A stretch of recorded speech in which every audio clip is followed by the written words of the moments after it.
Welcome to the Escaping the Accountant's Trap podcast. It's a podcast to help accountants, CPAs, and bookkeepers escape what we call the accountant's trap.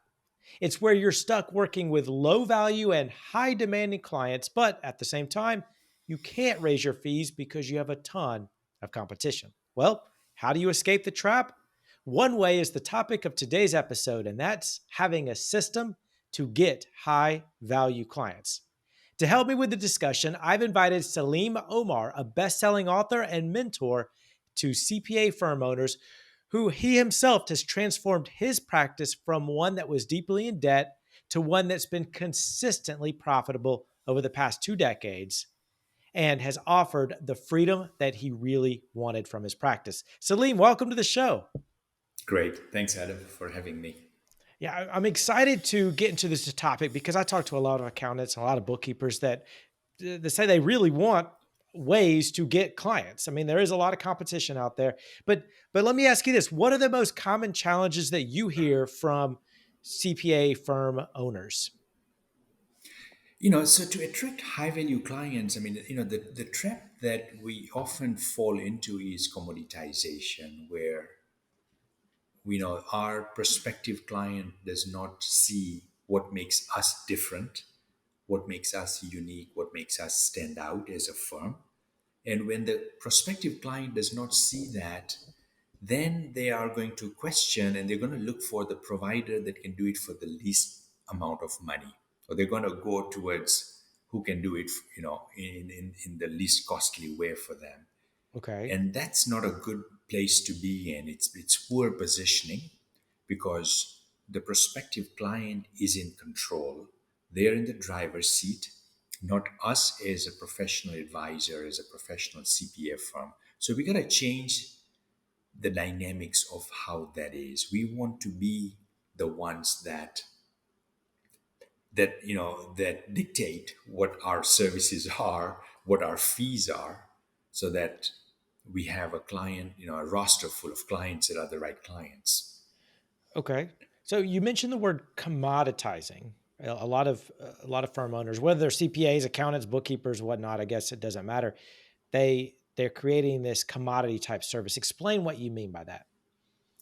So the commodity type service is finding a prospective client, a prospective business owner, finding a CPA, a bookkeeper, an accountant that can provide that service, preparing tax return, preparing financial statements. It's become a commodity service, and then you're competing with not only other service providers, other CPAs, and so forth. You're competing with QuickBooks. You're competing with TurboTax, and this is companies into it that has a very deep marketing budget. Hmm. And and so you've got all that competition as well.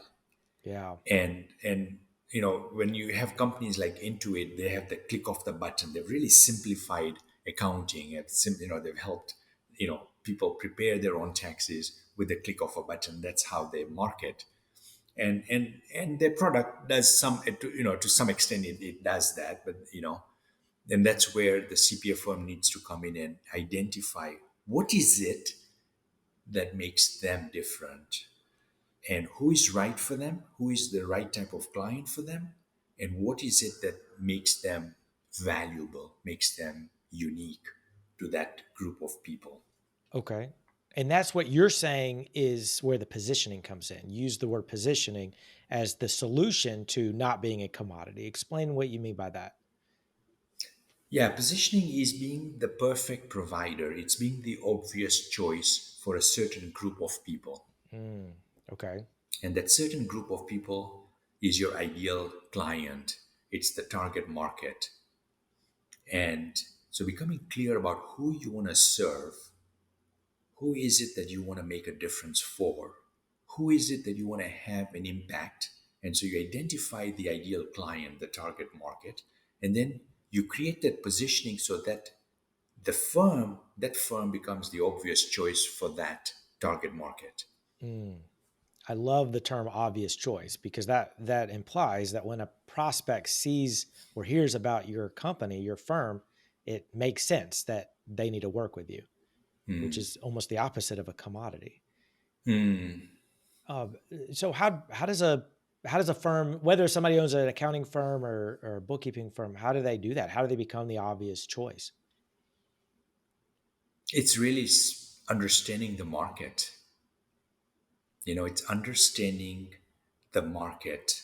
It's understanding the needs, the problems, the challenges of that market. Because when we understand their needs, then we can communicate Yeah. from their standpoint. So We can for almost communicate from walking. the standpoint of their problems, Mm, right? okay. So essentially you're saying that the first key is finding a target that you want to really seek to understand what motivates them. So there's almost like two parts there. Finding the so a firm owner needs to be able to find a target client that they say, I want to craft the perfect, obvious choice solution for. So step one is to finding that target. And then the step two is actually getting, putting themselves in that person's shoes and speaking to them. Absolutely. Yeah.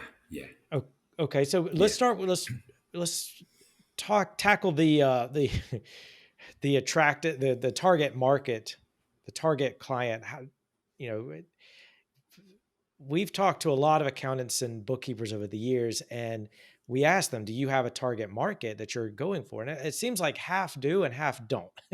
A lot of accounting firms out there say that, well, we can help anybody, which of course they can. But I think what you're saying is that, of course, you can help any business owner, but to attract them, you have to be able to be hyper focused. Is that kind of what you're saying? Yeah. There is. And I see a lot of people getting stuck there because, and they get stuck in the way that they're indecisive. They can't make a decision, and it takes them a long time to identify who that market is, because they are in this process of, I got to find who my ideal target market is. And I mean, there's big opportunities, when you have a business. And that's how I grew my firm, Straight Talk CPAs. Is my ideal client was a business that was doing 500,000 in revenues to 5 million. So I kind of Okay. identified the revenue size. I wasn't thrilled to working with smaller businesses. Hmm. uh, and they would come and we would work with them, but 90% of our clients would fall in this range, 500,000 to 5 million in revenues, because we were able to then provide us a set of services and so forth, make a difference for them. And so identifying, it doesn't have to be industry wise. It doesn't have to be. It's nice if it is, but it doesn't have to be. It can be 500,000 to 5 million, located in a certain geographic area or located anywhere in the country, whatever that is. So we can kind of create some demographics and psychographics surrounding a broader thing like small businesses and bring it down, right? Bring it down to the people that we want to work with. That is a great start. That's how I've built my firm, and I've helped others do the same with theirs, without necessarily going into, yeah, I only work with construction business owners, or only work with dentists, or you don't have to. It's great if you do, but you don't have to.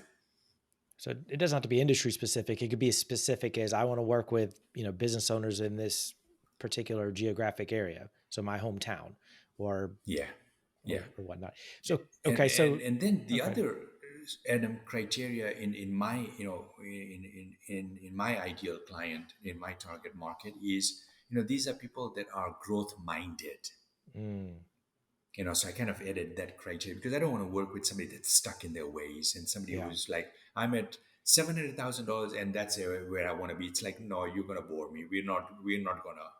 You just want the status quo. Find an accountant that can just do compliance, because that's probably what you want. But if somebody who is dynamic and they're like, yeah, I'm at 700, but I want to get to a million, or I want to get to 2 million in business in revenues, then that's one of the criteria for us, is having that. So is the key, part of the key, finding out what the business owner really wants and then making sure you're positioning your firm to speak to that? So is that what you're saying?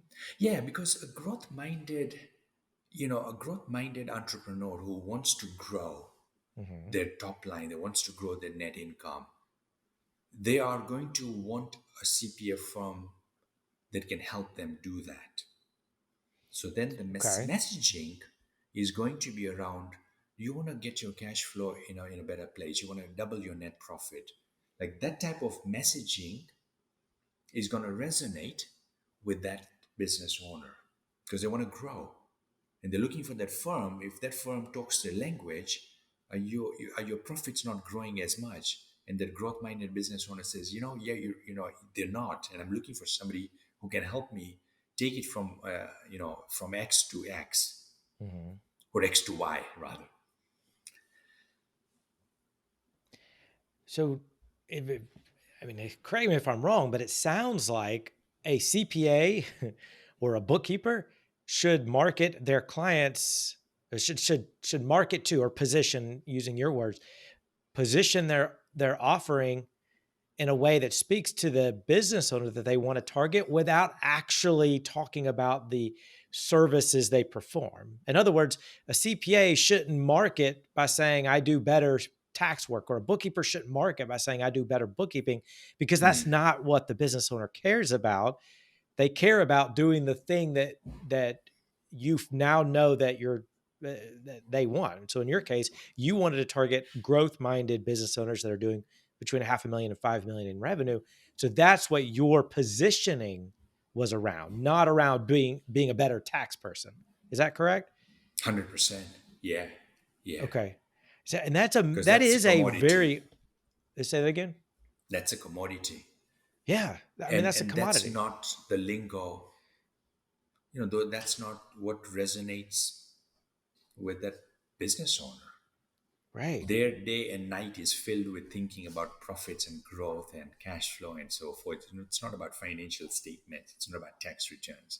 That happens Right. to be what you and I think about as CPAs and so Totally. forth. Yeah. So you can't differentiate yourself from all the other bookkeepers, all the other CPAs, all the other technology, the software out there. You mentioned QuickBooks.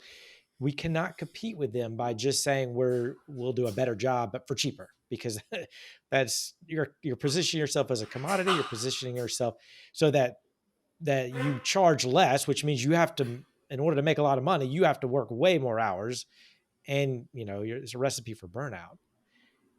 So how, I guess the next question is, once you've identified who you want to target and you've positioned them the right way, how do you actually do that? How do you actually attract those people? How do you, once you know here's who you want to target and you've crafted this positioning statement, how do you go about doing it? So it's crafting that positioning statement, right? It's really articulating that message. Okay. And it's got to get clear in our head, and then it's got to get on paper, because once we capture it on paper, whatever that is, in a Word document or on a notepad or whatever it is, but then we've captured it, then we know this is it, and we can stay consistent to it, right? And one of the best places to capture it is our website, right? Oh, That's like okay. one of the best places to capture our messaging and really work on it and hone it down, and really articulate it in the best way possible. That somebody gets on a website, they read that messaging and they get it. It's like, oh wow, these guys get me. Wouldn't that be a great feeling?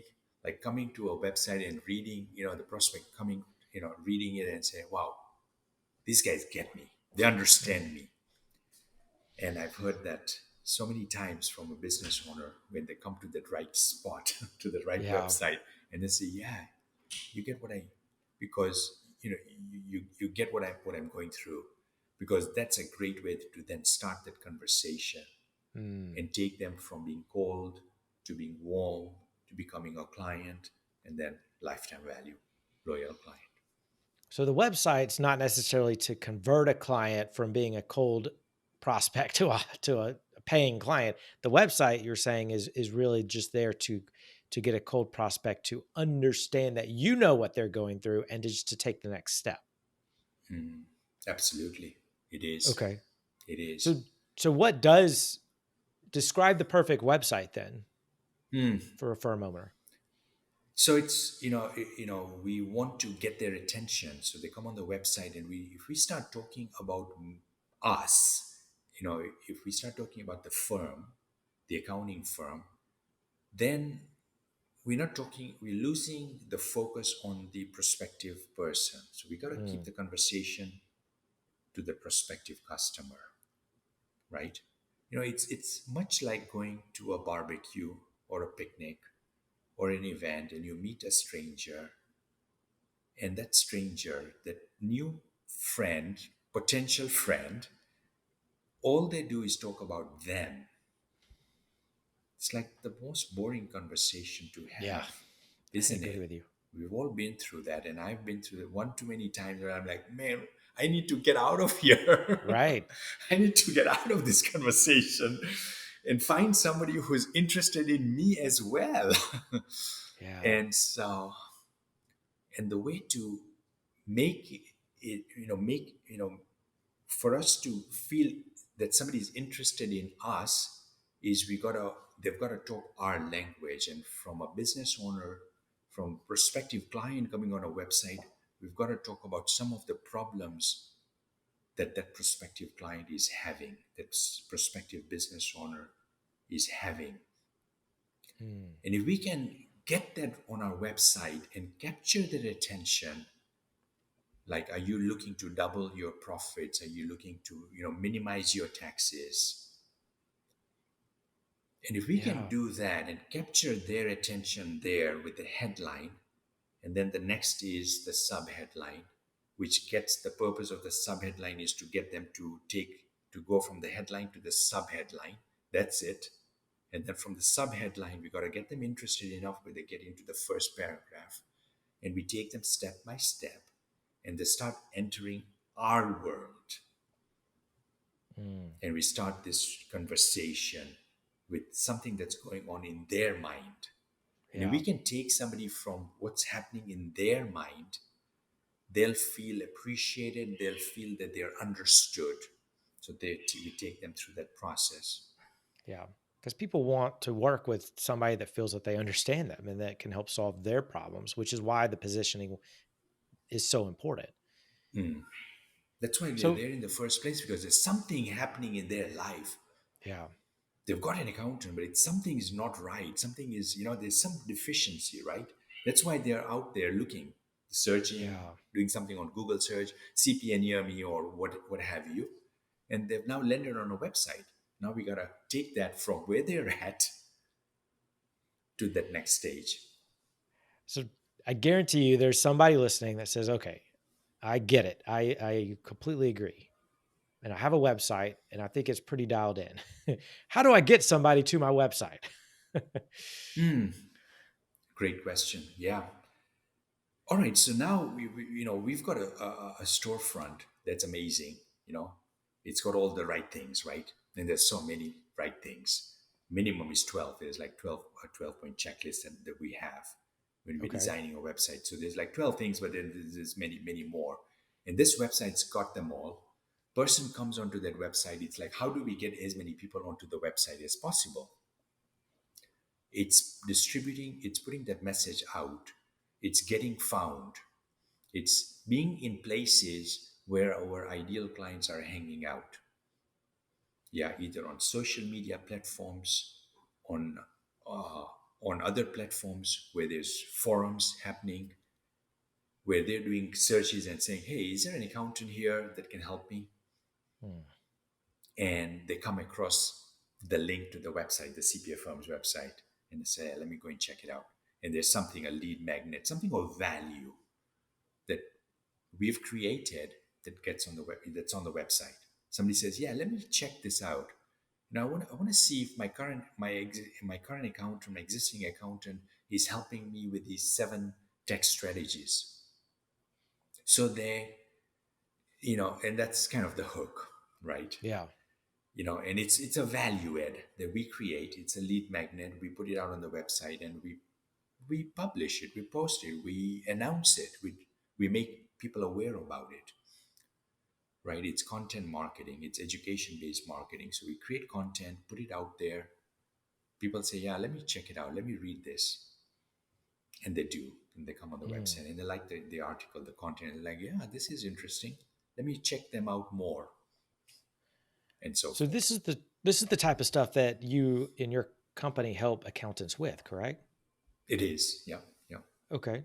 So what's the best way for people to reach you? So the website cpamarketinggenius.com.